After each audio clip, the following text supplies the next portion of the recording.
Okay, I think I'll make a start. Thank you everybody for joining us this afternoon.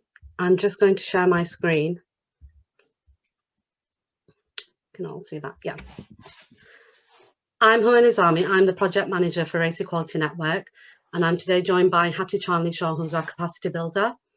If I can ask you all to keep your microphones on mute. The session will be recorded today, so if you don't want to be recorded, please turn your screens off. So I'm just going to start off by giving a bit of a background to Race Equality Network. So the Bradford Racial Equality Council was dissolved in December 2000. As a result, the BEAP and voluntary sector felt even more marginalised, fragmented and unrepresented. As a result, the Consortium of Ethnic Minority Organisations was launched in the same year, in 2000, and renamed as Race Equality Network in October 2019. And as an organisation, we provide infrastructure support to over 70 BEAP-led organisations across the Bradford district currently. Our objectives are to promote equality and inclusion, unify communities, celebrate diversity, tackle racism, xenophobia and anti-Semitism, provide advice and support, health and well-being, networking, developing partnerships, capacity building and providing membership support to BEAP-led organisations. So we are here to celebrate Race Equality Week. This is the first National Race Equality Week in the UK. The purpose of the week is to bring conversations about race and inequality to the forefront, especially after the Black Lives Matter movement last year. Conversations that aren't otherwise had due to organisations or individuals feeling uncomfortable, uninformed, or sometimes just unwilling to have them. It is important for Race Equality Week to be dedicated to take action against the racial inequalities that exist in our society in all aspects of our life, including health, education, employment, etc. It is important for Race Equality Network as an organisation to take part in the celebrations this week, following the severe health inequalities due to COVID-19 that have impacted Black, Asian and minority ethnic communities and heightened and exposed due to COVID, and has brought race equality to the forefront. The hope for Race Equality Week is being started officially to get people having conversations and really taking some action rather than just saying that they're going to do things, but we really need to see an action in order for people to start tackling racial inequalities across the district. Please do follow us on Twitter, Facebook, and you can even follow our website for more information about the organisation and the work that we're doing. We have launched a YouTube channel, and you can please also use the hashtag Race Equality Week and Race Equality Network throughout the session. And please feel free to retweet and take pictures if you want to upload on social media. I'm now going to hand over to Shadim Hussain. And before I do that, I'd like to welcome our panel members who are on the REN board. And that is Peter Tate, who is our Vice Chair, Humayun Islam, Charles Dacres, Anne-Marie Smith, Nadera Amini, Sofia Mahmood, and Shadim Hussain. And I will pass over to Shadim Hussain, who's going to chair the session going forward. Fantastic. Thanks for that introduction, Humma, and it's really great to hear about the background and history of the organisation as well. Like some of the other board members, I joined Race Equality Network during 2020, and 2020 for all of us has just been an unprecedented year with so many different challenges, and as a result of COVID, you know, many of us in our individual capacities may have suffered loss or you know, even death within families. You know, business has been affected, you know, organizations have been stifled, and many of us diverted our attention to just responding to the pandemic. But what's really important and a core theme of the discussion today is around race equality matters. And it was, you know, what drew me to join the Race Equality Network. And I was really excited about this event today because it gave us an opportunity for us to come together and share our thoughts about, what does race equality mean to each of us as individuals. And what we've tried to do as best possible is to have a diverse panel of people who, have lived experiences coming from different communities and within their day work as well for the organizations that they represent. Hopefully they're able to share their own personal views and also some of their thoughts and experience on some of the people that they have worked with over the years. So firstly, I'm going to introduce Sofia Mahmood from Empowering Minds. Sophie, if you could just unmute yourself and just share with us, what your thoughts are about Race Equality Week and why this subject matter is so important to you. And just for the audience members, we have had a number of questions that have been submitted to us. If any questions do pop up and you want to put them in the chat, feel free to do so. We'll try our absolute best to deal with the questions as we go along through the session. But if we're not able to, we will promise to update you after the event to any responses. So over to yourself, Sophia. Thank you. Welcome, guys. I'm just going to share my screen. I've literally got 5 minutes to do this. So I'm going to try making it as clear and concise as possible from where Empowering Minds stands. It's Race Equality Matters, Race Equality Week. We seem to be united yet divided, and that's what I've labelled the project, because there is a lot of united, but there is still divisions within that. What does race equality mean to me? First and foremost, it's understanding the word and what does equality mean. It's about inclusiveness and not excluding anyone and making it inclusive for everyone. Challenge the inequalities and unite for a common cause. And I've just used an image here, and by all means you can Google this image. It's about how questions are asked to different ethnicities. So one of the questions might be, oh, how is your child? And is this how many children do you have? And it's about leading questions and how those questions are profiled to specific communities and how those preconceptions are there. Let me just set some stats for you, because I think it's really important for you to understand. So if you look at the census, 87% of the people in the UK are white, 13% belong to the BEAP groups. To simplify that, that means 1.3 out of every 10 are non-white. So it's literally a drop in the ocean. In the UK, BEAP workers are paid around 3.2 billion, less than their white counterparts every year. And that was identified by the Gender Pay Gap campaign 2018. BEAP job applicants had to send in 60% more applications to receive the same number of callbacks as white applications, and that was again in 2019. In London, 43% of the NH staff are from the BEAP groups, but only 23% work at senior level. In comparison to the white staff make up 51.8% of the NHS workforce in London, while 73.2% of these are senior positions. Exclusion rates for racism in primary schools have increased by 40% in just over the decade, BBC News Analysis 2020. And these are real stats that are just literally the last 3 years I'll be looking at for you. However, it's understanding the makeup of the country and the makeup of our district as a city and how the BEAP community is represented. So you have 80% of the people in the UK are white and 13% belong to the BEAP. What we've got is real issues when people have sweeping statements, and these sweeping statements are what cause issues within communities where people assume that all white people are racist, which is not the case. That all black people are criminals and all Asian men are groomers. These kind of psychological profiling statements are still running through today's decades, and unfortunately we still have these sweeping statements. However, we have to take responsibility and understand that not all white people are racist, not all black people are criminals, and not all Asian men are groomers.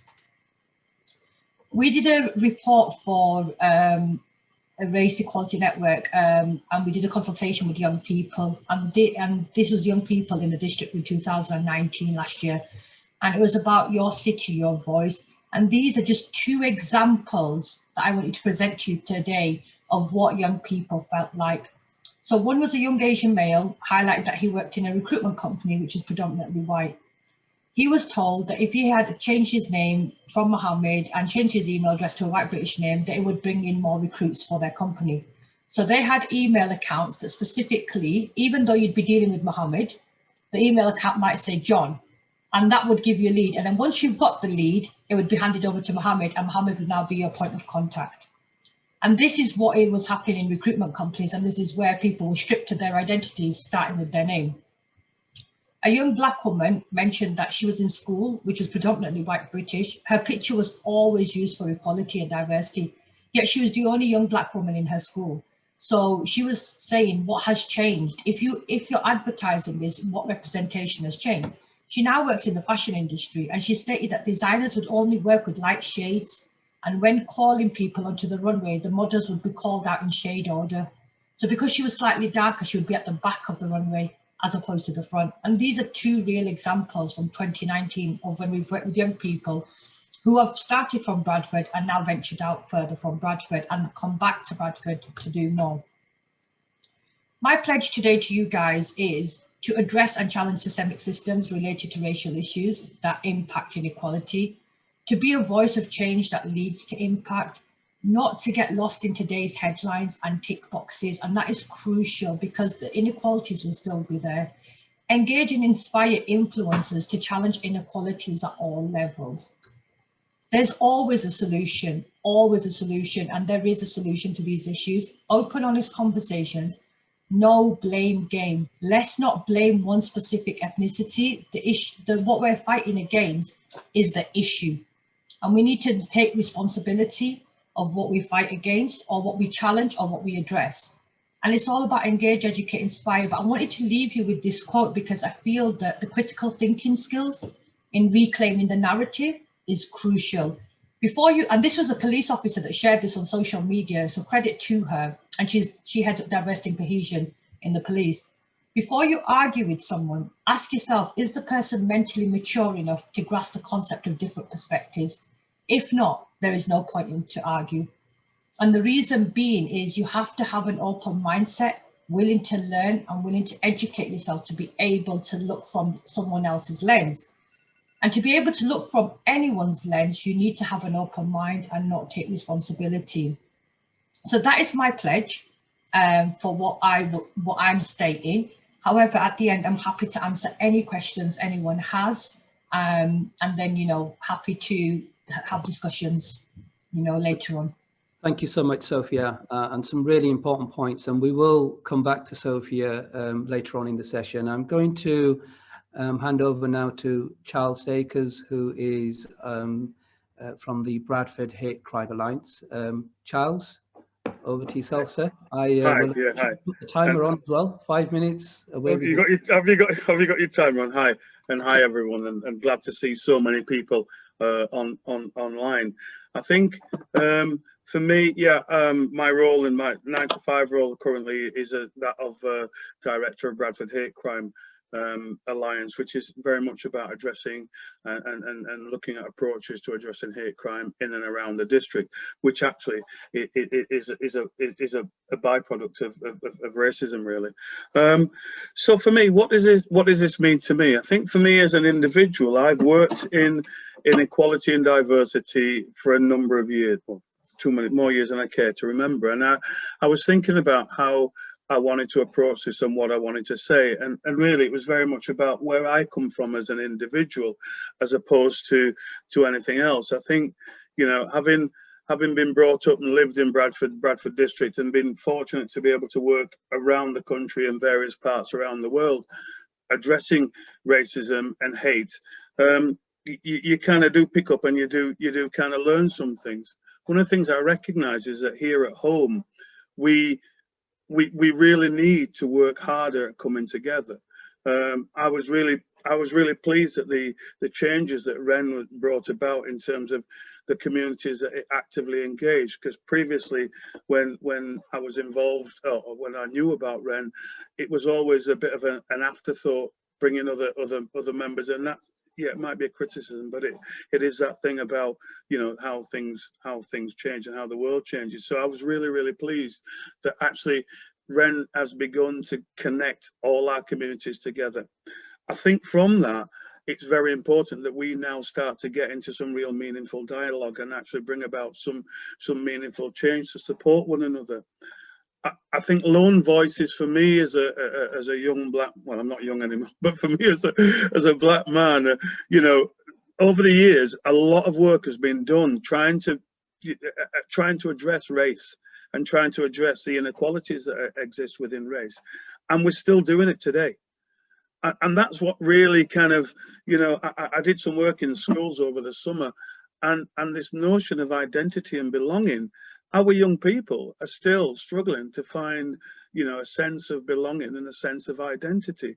And actually all of us are claiming or doing work in various parts. So what are we doing to actually help our young people to feel that they actually belong? The other thing for me is I noticed that I'm also involved or chairing the Statues and Monuments Review, and the thing that I noticed about the statues and or that's been highlighted within the Statues and Monuments Review is that actually, if somebody was to, if all of us disappeared off the city for a moment, and somebody walked around the city and said, actually, can we identify the different communities that exist around here? If you couldn't see the people, you couldn't do it. You couldn't do it. So it then says to me, where is our stake? Where is our sense of belonging? Where is our, you know, where is our sense of place? And I think that thing about we're all trying to do something about our own identity and our own belonging, but that needs to be a kind of a joined up thinking. So I do see REN as being instrumental in making that happen. I've been involved, fortunately been involved in pulling together the Windrush events for the last couple of years. And one of the things that I have to highlight was bringing people into the district, into Bradford City Centre, who'd never been into Bradford City Centre, or at least hadn't been in for a lot of years. But actually looking around Centenary Square and seeing so many people from so many different backgrounds all enjoying an event and activity. And it was very much about the settling of our people and our communities. So seeing the different racial groups coming together to actually celebrate. And you know, the one story I will share around that was about the music that we use. And even I myself, when we discussed the music was an Asian piece of music fused with the Caribbean piece of music. And I was like, how's that going to work? But actually, you know something, the young people, the schools, the community got behind that, and it was an absolutely brilliant piece of work. So for me, I think it is about together, how we can work much better together. And actually we need to recognize that not everybody is equal, and it does require us to actually make sure that everybody is around the table. So that's where I just want to end. It was just a personal note from me. So thank you for the opportunity to speak. Fantastic. Thank you for that, Charles. And, you know, having a sense of belonging is so important. And that point you made about if you were to empty the city out, does the monuments and statues, does the city represent us? And that's a big question mark. For anyone who wishes to ask a question, I've just noticed somebody's got their hand raised. We won't be taking any questions whilst the speakers are speaking, but you are welcome to put any questions in the chat and we'll try to pick them up later. So going to move swiftly over to Peter Tate. Peter is from my neighbourhood, MAPA in Bradford, West Bowling, BD5. Pete, over to yourself. You're on mute there, Pete, if you can unmute yourself, please. Yeah, go for it. Right. I don't really have a presentation at all. I basically want to say, why am I still around? I think that's the question when there are so many people now who can take over roles and responsibilities, and it's about time I spent a bit more time in retirement. But no, I can't do that. I've still got to. I'm still involved in some ways. I'm still chair of MAPA, which is basically a youth and community centre in West Bowling, which has actually provided lots and lots of opportunities for disadvantaged groups, really. I think ever since it started, I believe it started in 1971, still going, just. I'm also involved locally with the West Bowling Youth Initiative, chair of that. And I think the good thing about the initiative there is that it's about local people running the place, encouraging young people to take on leadership roles and things like that. The other one I'm involved with is Bradford Youth Development Partnership, and the idea about that was basically about encouraging young people to move up and and there's Sofia there as one of our examples. She's moved on to greater things. My main concern though at the moment in terms of race equality in Bradford is we've got lots of organisations who are struggling to survive, and with REN, hopefully they can help the individuals survive, but the idea about coming together to do that, it's so difficult to survive as a small organisation and also work together on other things. That's my response to what has been said in terms. The reason probably why I'm still involved was obviously I like being involved. I think it's about action and not words. I was going to do I was going to try and do a pledge, but you know, that's not my thing. I think what I want to see is a bit of action, and where can I contribute to that action. Don't think I can do a great deal these days because I'm getting old, but go back to where I've come from. Obviously I've come from inner city Bradford as a young sort of working class lad who basically wasn't particularly aware of things up to the age of 18. Luckily for me though, I managed to get educated when I left Bradford. Actually, I spent a year volunteering in Jamaica, then I went to university for 4 years and started getting involved with it was more about equality issues for me. And with my background, it was about you know, class initiatives and things like this. Whereas when I went to Jamaica, then I came back and went back. I then got married in Jamaica in the 70s and basically had a black family, and that's when it got to me personally. Although even previously to that,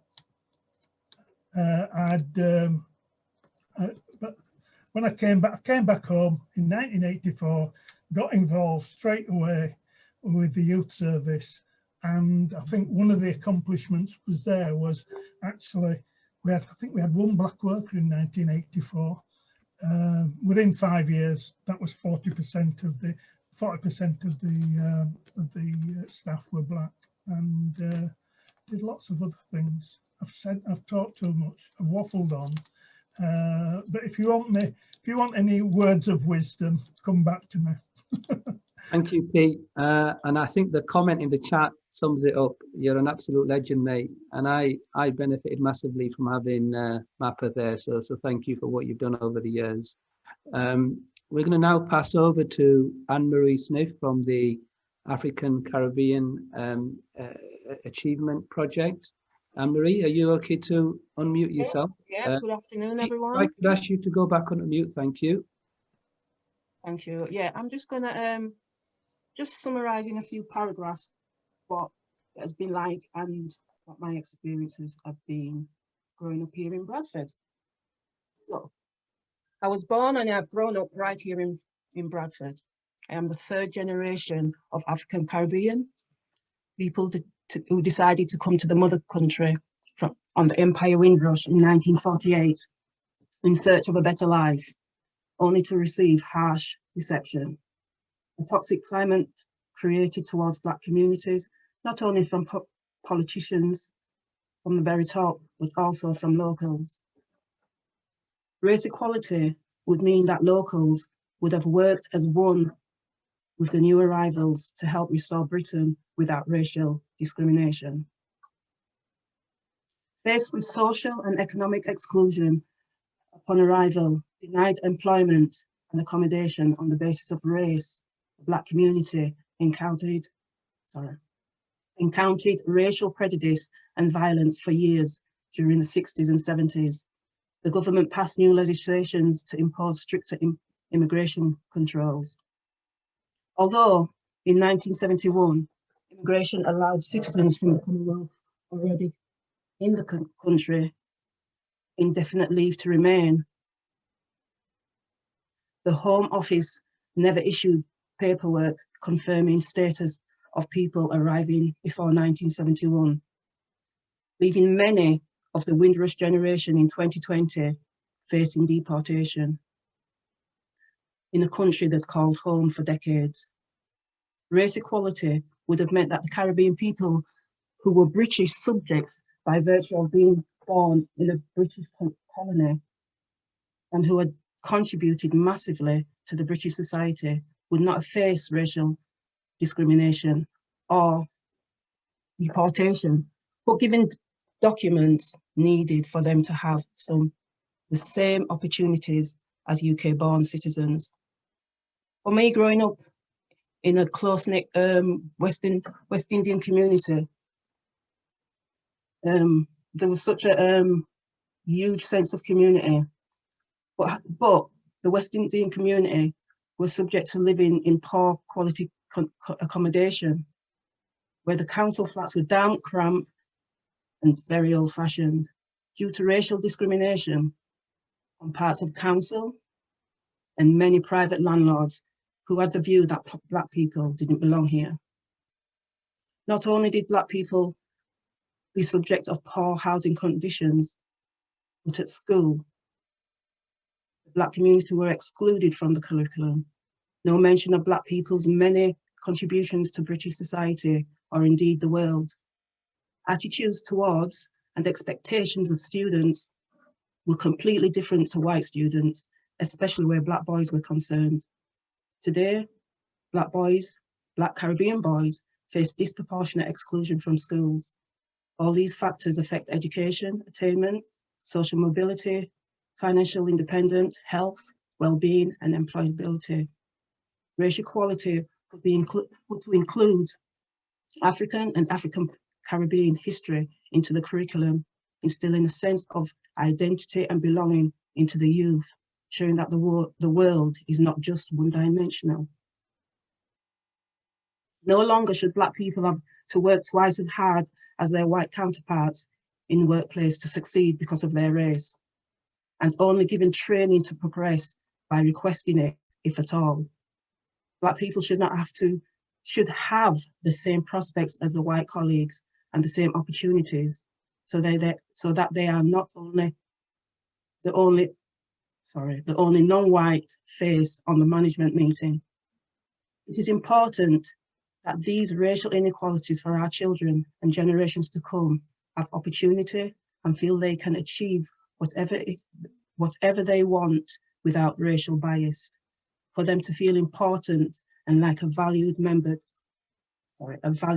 of society. Black people have poor health outcomes in the UK. Black people are 4 times more likely to be obtained under the Mental Health Act.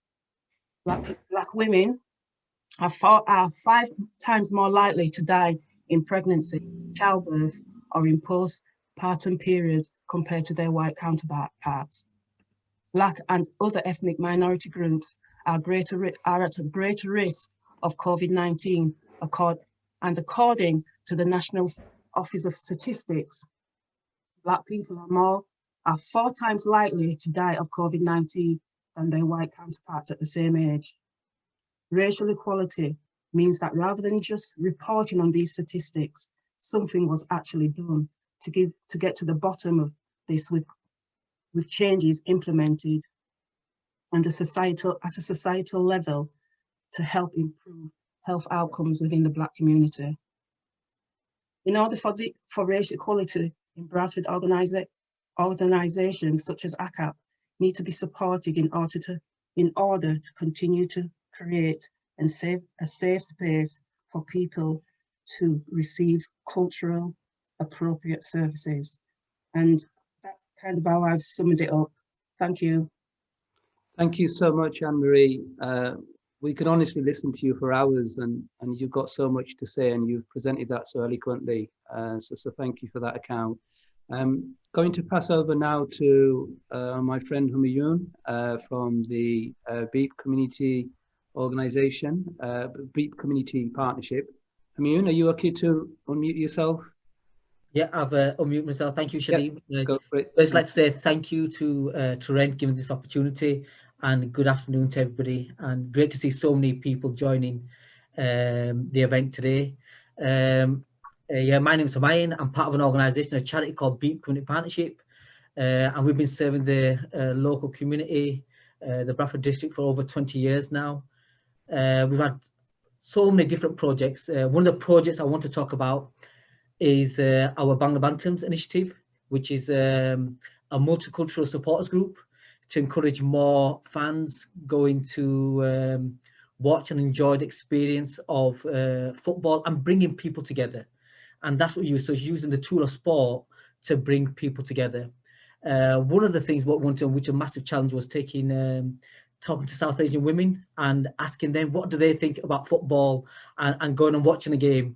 Firstly, it was no, we don't want to go. It's not for us. It's predominantly male and predominantly white male going to watch a football experience.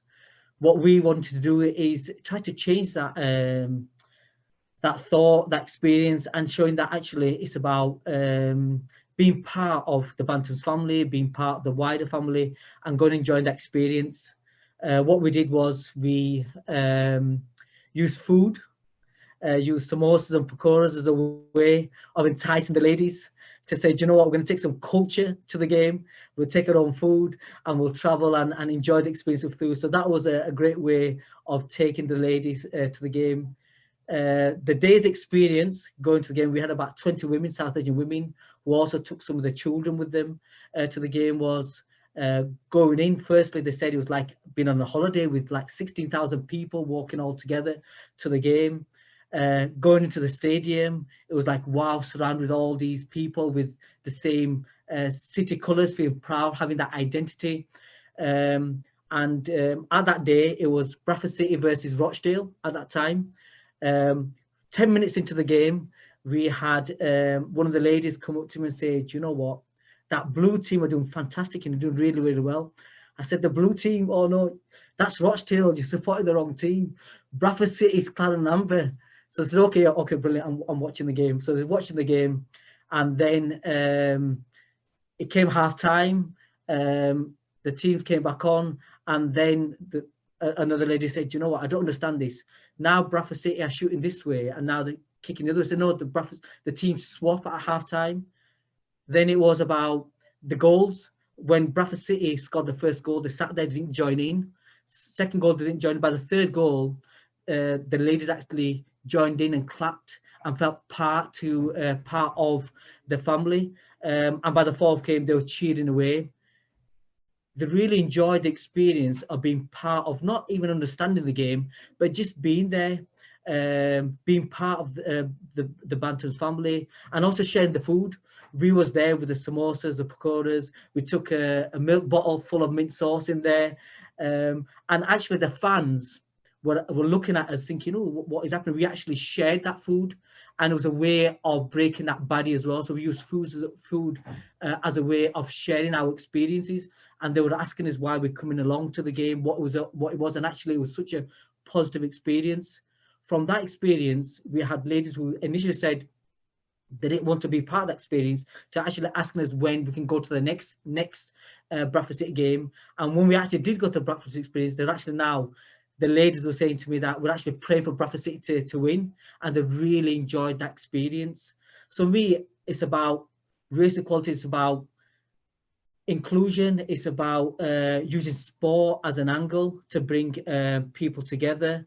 And it is just an amazing, a natural way of bringing people together.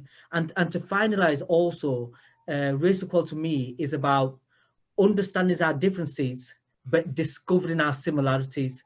And we can do that in such a different way. And also to finalize, I think we can't do it through Zoom, but I think when we do finally can meet, I think meeting without eating is cheating. So it's so important that we use food as a way to bring people together.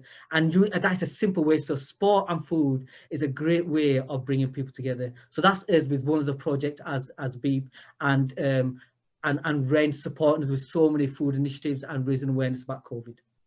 Thank you so much, Humayun.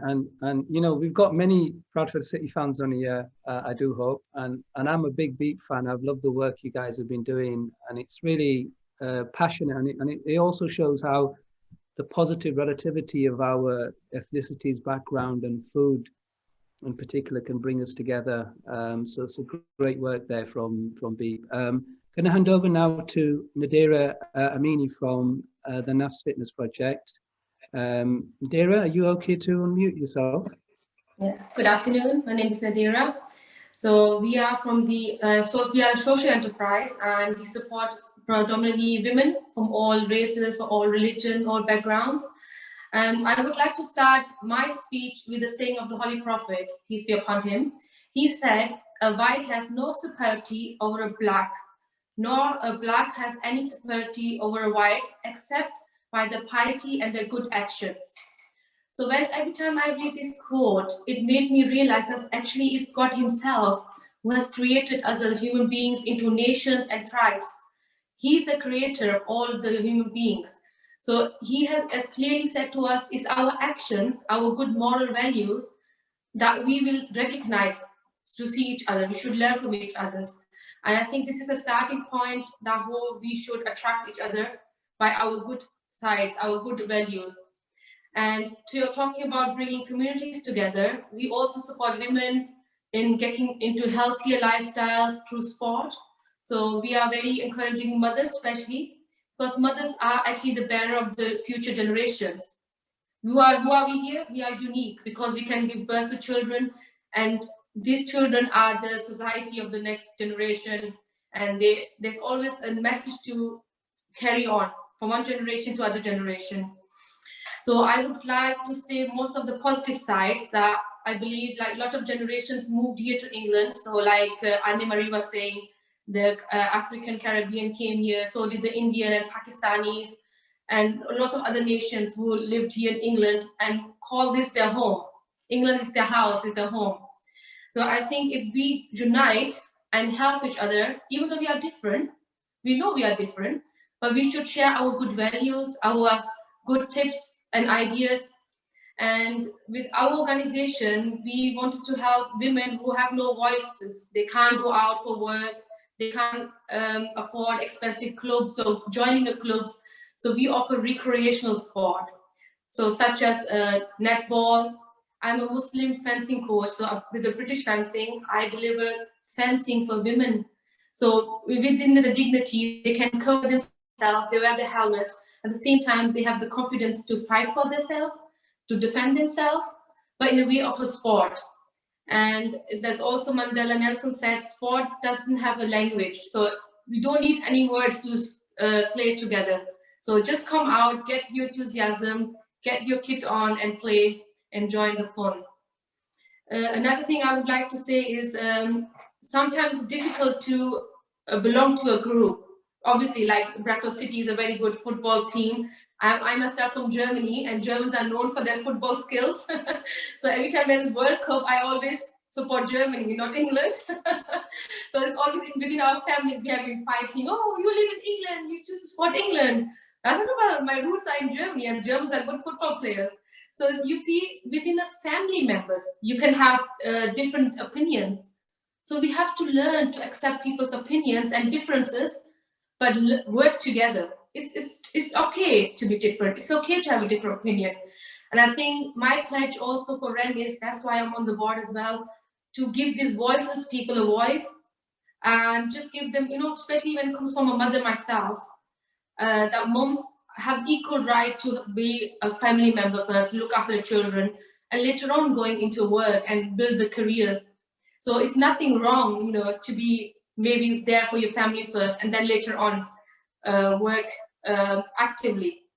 And talking back about sports, Sport England itself has agreed that there is a lack of female coaches anyway, and especially from the BEAP community. So Our organization really helps women to become activators, community connectors, anything, the skills they have, they're most welcome to come to us.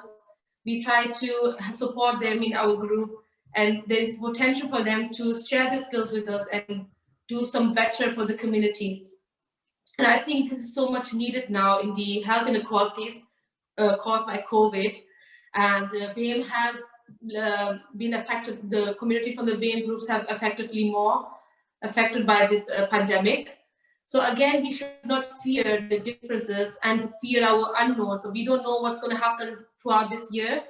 But if we end our, I will end my speech on the positive note, we should recover with unity. If we find unity, we will recover quicker and faster rather than sitting in our own small groups and thinking, oh, they don't know nothing, we know better.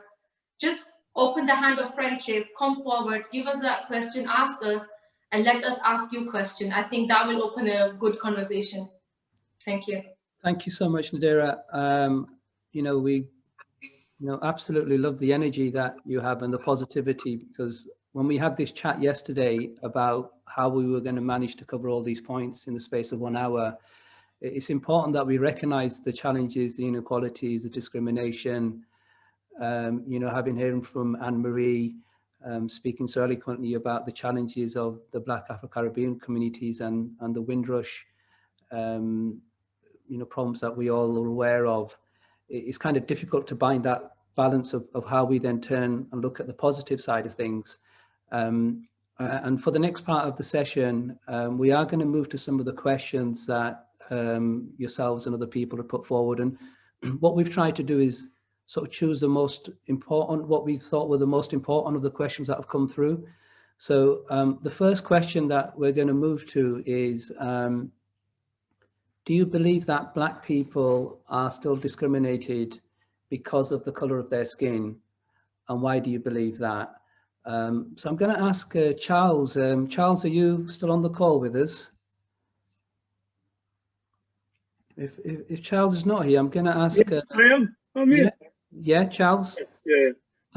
So Charles, did you catch that question? I did. Yeah. Are Black people still discriminated against? Yeah. The answer to that is yes. Black people are still discriminated against. We are in recruitment processes, whether it's about service provision, we're still discriminated against, and you can see that through the COVID. The impact of COVID as a really kind of example that's right in our face at this moment in time. There's a disparity in the way that people are being treated, and actually we're still having to shout loud about that. So yes.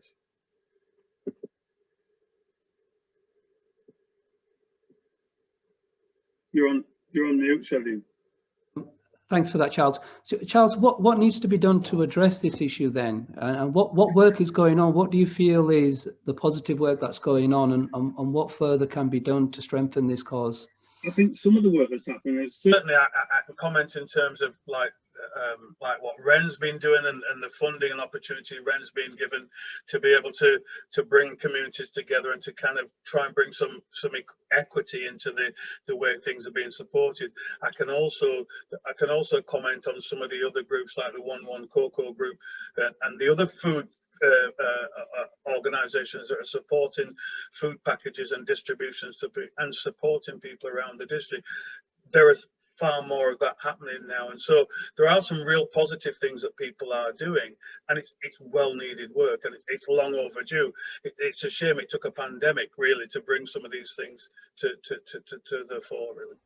Yeah, thanks for that, Charles. Anne-Marie, you've obviously addressed this quite eloquently in your speech there. Yeah. What are your thoughts about this? Yeah, I agree that Black people are discriminated against because of the colour of their skin, whether it to do with mental health, education, housing. We discriminated against all the time, and it's widely documented. And believe that it's happening. But I'd just like to say that where mental health is concerned and police custody, it's like I said, it's well documented that the police you know, that Black people are more likely to be stopped and searched. Black people are more likely to be detained under the Mental Health Act. So, yeah, I believe that we are still discriminated against because of our colour of our skin. Yeah, thank you for that, Anne-Marie. If any of the audience members have any thoughts and comments about this, please do use the chat to share your support for these concerns or issues or anything else. And Wellington, you've raised an important point, and we will try to come back to some of the points raised in the chat. I'm going to move on to the next question, which is, do you believe that we need a stronger race equality legislation? If so, to do what? So I'm going to ask Sofia to respond to that question. So question 2, Sofia, do you believe that we need a stronger race equality legislation? Yeah, I think to answer that one, I think we are still working in process in terms of policy and legislation and how that changed. Just to give you heads up on even the Islamophobia definition that was going into different districts and areas and how that was adopted and how it was put by the government. So I feel that there is still a lot of work that needs to be done on legislation policy. Working on race and equality for like, 19 years now, I just feel that sometimes we've gone back in history and we're now repeating what was going on many years ago. And I was having an interesting conversation with my father about growing up in the 60s and the 70s and what was it like, and the name calling and the not being accepted and so on. And I just feel like history is repeating itself in some aspects. What we've got to look at is how do we implement that policy change at a national level to make sure it's embedded. So we need to start with the curriculums that are going into schools. How are those curriculums balancing out the representation of our communities? Because what you're doing is you're influencing a mind at a very young age, and that can be seen as closed to one community. So I feel it's not just legislation and policy, it's our institutes, it's down to our education systems, there's so much, and it's understanding how it's not a tick box. These are real issues that people are dealing with. These are real inequalities. Speaking as a woman, we're still fighting for our rights as women to be valued in the workforce, to be valued and, representation as well as South Asian women. There's so many things that we're, challenged against. Legislation and policy will only change with activism. And I totally agree with Peter. I remember I started the Race and Identity Project in BYDP 13 years ago. And, I started on similarities, not differences, looking at how do you connect communities, looking at using music as a way of connecting, using cooking and food as connections. And I did that 13 years ago. But what I'm looking at now is that is amazing work. And I love the fact that Humayun used the example of taking the chutney in a milk bottle, because that is a cultural thing. That should not be stripped away from somebody just to feel belonged. And we've got issues where people are discriminating against names. So there's a young, like I mentioned yesterday in our meeting, there was a young girl called Yolandi, and someone, I think it was Lucy, asked her, can I call you something else? Why can you not call her Yolandi? Why are you asking to call her something else? That's the name her parents have given her. Why can you not learn? If you can learn to say supercalifragilisticexpialidocious, you can learn to say people's names right. That's just how I see it. So yes, Shadim, legislation, policy, it has to start with activism, and it has to be not being a victim or a perpetrator. It has to be a balanced approach. Fantastic. Thank you, Sofia. And it's an absolute, pleasure for us to have you on this panel and on the board as well, given all the work that you've done around policy. Going to pass the next question over to Pete. Pete, what happens after Race Equality Week? Do we go back to inequalities? And this question actually came from a friend of mine when I shared the link for him to join this webinar. And he says, what's the point? I've been on all of these weekly sessions and special days, and then the day passes and the social media tweets stop, and what next? So Pete, what are your thoughts on that? If you could unmute yourself. What happens after Race Equality Week? I'm not sure if Pete's line's okay there, but if there is a problem, I'm gonna... Me to say, right, well, basically, I think what we want to do is ideas about what we need to be doing in the get an action plan going. Short-term action plan is obviously probably around COVID issues and so on. Something about medium-term and a long-term plan. But we'd like to get the ideas from not the board particularly, but everyone.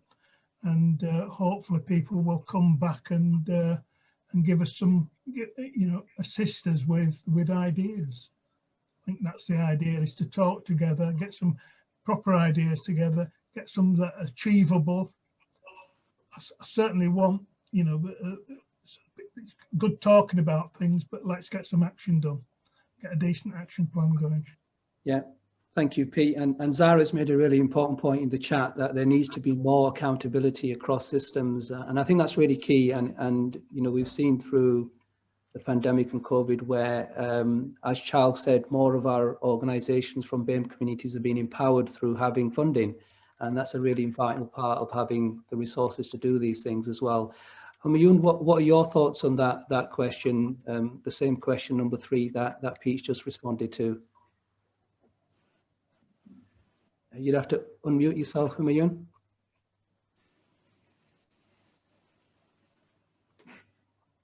Sorry about that. I totally agree with Peter as well. I think there has to be some real ideas, real ways of going forward.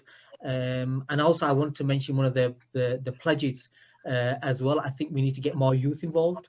I think it's so important that we have some sort of wall of equality that is in Centenary Square, for example, that gets built by the youth, and the words are on there that means things, that is there, that is represented not just 1 week, it's there 365 days a year, and there's more involvement with youth. So yeah, I agree with Pete, but we need real ideas and real more structure and getting youth involved.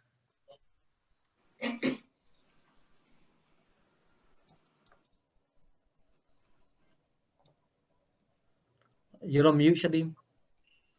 Oh, thanks for that. So the last question that we were going to address is, do you expect Race Equality Week is a complete solution to inequality? So it's interconnected with the previous question, but I'm going to ask Nadera to share your thoughts on that. So, again, I guess it goes back to the points about what happens next, Nadera. Yeah, I think it's very important that the Race Equality Network is at least raising the issues, because in the past 10, 20 years ago, there was no platform like this.